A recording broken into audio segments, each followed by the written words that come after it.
Hey everyone, Minutia Minute here, coming at you guys with another week in the 365 movie challenge.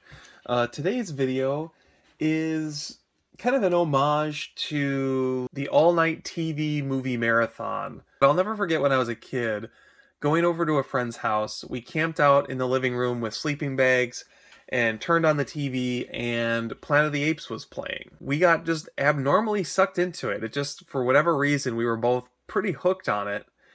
And it turned out they were showing all of the Planet of the Apes movies, and we ended up staying awake until like 5:30 in the morning, falling asleep about halfway through Battle for Planet of the Apes.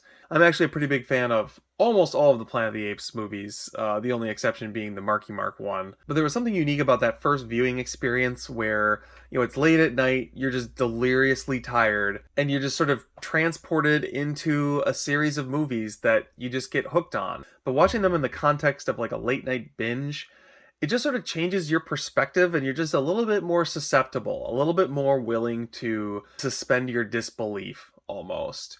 And that was kind of the theme this week. I was really busy at work. I had a lot of plans over the weekend, so I didn't get to get ahead in my movie watching. And I was like, this is a perfect week to dig into some Roger Corman cult classics. So I was actually able to pick up a fair number of Shout Factory, Roger Corman multi-packs, triple features, double features, etc. I picked out 3 multi-packs, 1 double feature, 1 triple feature, and I was having so much fun, I concluded with a quadruple feature, which means you're getting 9 reviews today. Each of these collections had at least one movie that, I was really actually quite glad I watched. So I'm going to talk about these movies in groups just based on the collections that Shout Factory curated. Some of them I might have a little bit more to say about than others, but I think this is actually going to be a little bit of a shorter video for me because I am going to be just kind of talking about them in groups. So we're going to kick things off with the double feature and work our way up to the 4-movie all-night marathon, which means kicking things off, we're going to take a look at the Ron Howard action pack. This is Eat My Dust and Grand Theft Auto from 1977 and 1978, I believe, if I remember correctly. And these are significant really because of Ron Howard. Obviously, they were collected together for that reason.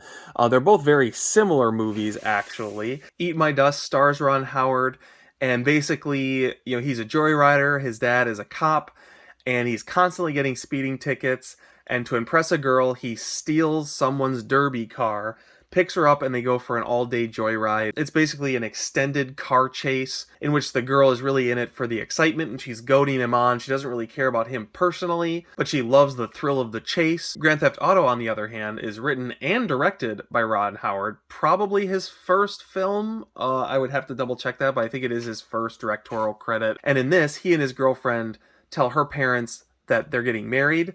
They're not happy about it, and so they steal their parents' car, and then their parents steal someone else's car, trying to chase them down, and then basically everyone is driving a stolen car. This is ultimately another car chase movie where everyone is chasing everyone else. There is a radio personality that's obsessed with the story. There's a bounty out for their arrest. And the only real difference between the two is, one is about Ron Howard impressing a girl, and the other one is about Ron Howard, marrying this politician's daughter, basically. These were both fairly entertaining movies. Both of them feature pretty extensive cameos from all of the various Howards. Rance Howard, Clint Howard, Ron Howard, pretty much the whole crew shows up in definitely Grand Theft Auto, and I think some of them were involved in Eat My Dust as well.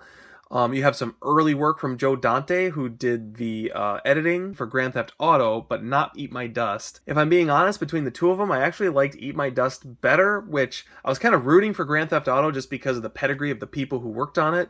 But again, these were early features for, people like Joe Dante and Ron Howard, so they were just kind of getting their feet wet. And so not to say that the direction suffered, but Eat My Dust overall was just a little bit more impressive. I felt like there was just a little bit better production value, a few more stunts, a few more totaled cars, that kind of a thing. And I also thought the story was quite a bit better just because, you've got him pining after this smoking hot blonde who really doesn't want to give him the time of day, but she's enjoying kind of running him into the ground.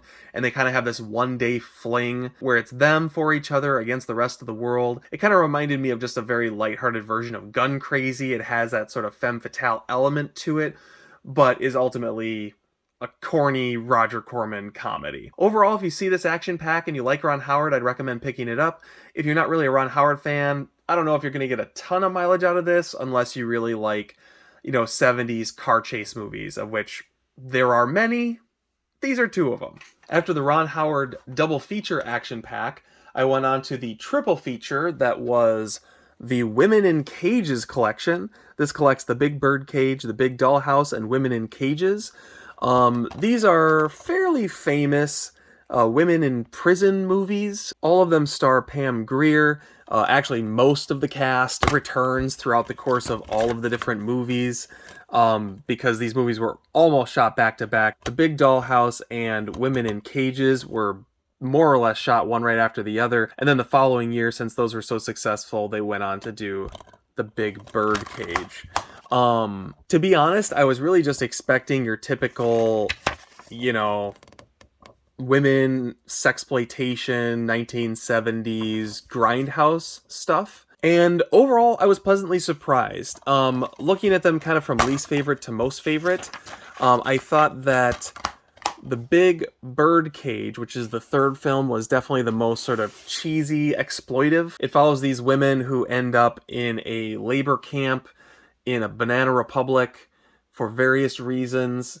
And there are revolutionaries led by Pam Grier and Sid Haig, which, if you're a fan of Sid Haig, he's in The Big Bird Cage. And the whole plot is just kind of this harebrained scheme to start a revolution by freeing these women from this labor camp. And not to say that it was bad necessarily. If you like your cheesecake 1970s sexploitation, like, this movie's actually pretty good for that caliber of a production. It just really paled in comparison to the other two, which actually genuinely really impressed me. My second favorite, which is kind of the marquee title of the set, was The Big Dollhouse. It's really hard to separate Big Dollhouse and Women in Cages because not only is it the same cast, but it's very much the same plot. The thing that's different is that they're actually in a prison and not in a labor camp. And in these two movies in particular, like, you have the junkie, you have the bully, you have the prison guard, nurse Ratchet type, you've got the wrongfully accused woman. The only difference between these two movies really is that the actors basically play musical chairs to determine which character they're gonna play. But for me, Women in Cages edged it out a little bit, mainly for two reasons. There's sort of an undercurrent of like sex trade in the Philippines going on in Women in Cages, which created kind of a poignant ending for a couple of the different women in the film. Big Dollhouse also had some fairly good payoffs for the characters in that movie, but I felt like Women in Cages just tied it up a little bit neater. Also, Women in Cages was directed by Jerry DeLeon, who directed the Blood Island trilogy and a great vampire movie called, I think it's just called Curse of the Vampires, which, like any good vampire movie, sort of plays up, the sexuality of vampirism, but it has this kind of crazy Freudian twist in which the main character's mother is the vampire, and she's like chained up in the basement while the main character's father is telling him that she's dead or something like that. It's been a while since I've watched it, but great little vampire movie if you've never seen Curse of the Vampire. But also a great unsung director. He has this really over-the-top style. He has a very unique way of shooting the Philippines, which is, I think, on display in Women in Cages, much more so than The Big Dollhouse is. And so it just made for a little bit more of a complete package overall. Of all the multi-packs I watched this week,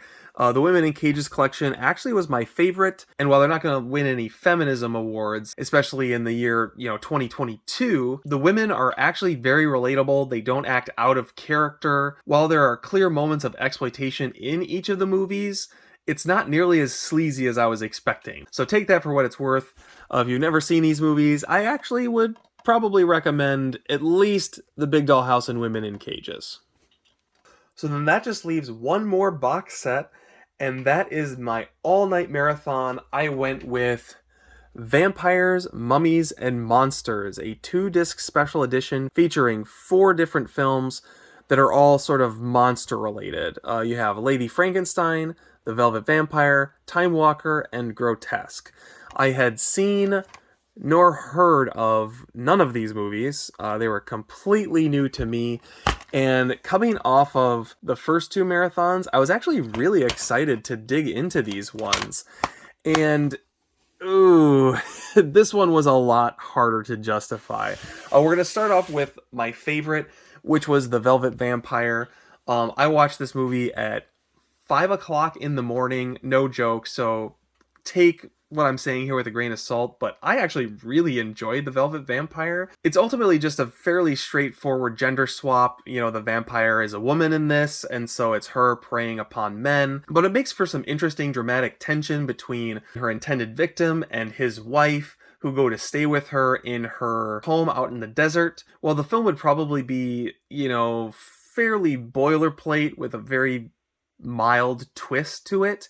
The director's voice, I felt like, really comes through in The Velvet Vampire. It's directed by, I believe her name is Stephanie Rothman, who only directed a few movies. I have to go out and find some of her other stuff. But there are some genuinely, great little film flourishes. She really does have a voice on the screen, which is impressive, especially for, a no budget, fly by the seat of your pants Roger Corman movie. It reminded me a lot, going way back to week one of this challenge, when I watched The Love Witch, directed by Anna Biller.